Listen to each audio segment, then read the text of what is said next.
You're watching the 5 o'clock news. Today marks 32 years since the American with Disabilities Act was signed into law. It prohibits discrimination against individuals with disabilities in all areas of public life. And while significant improvements have been made for people with disabilities since the law was first enacted, there is still much more that can be done. Fox 5's Linda Schmidt is live now on the Upper East Side with details on new initiatives announced at both the federal and the state levels today. Linda?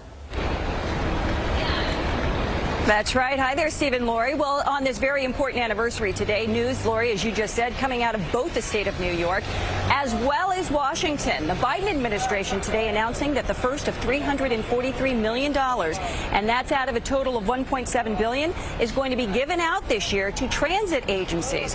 What that money will be used primarily for is building elevators inside the subway stations, which, of course, as you know, badly needed here in New York City.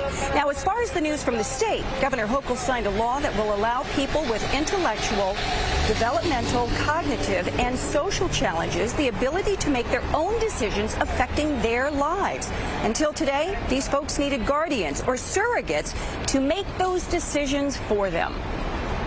It creates a formal and legal process for those living with these challenges to make their own decisions about their lives. There should not be an automatic presumption that someone else has to make the decisions for them.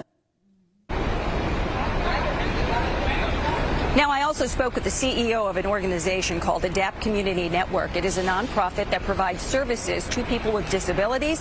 He was telling me he applauds the governor's decision to sign that bill into law. They're going to be making choices for themselves that you and I take as a basic right, that they can live on their own. You know, again, money being a faith, but they can live on their own. They can choose who they live with. They can choose where they want to go. They can choose what they want to do, especially for medical treatment, for surgery. And getting back to retrofitting those subways here for just a moment and that money coming out of D.C., I did speak with the MTA. I reached out to them. They're telling me they could potentially apply for about 50% of that initial $343 million. Now, as for the cost of totally retrofitting a subway station and making it fully accessible, the MTA says the cost of that is about $79 million per subway station. Lori, back inside to you. All right, Linda, thank you.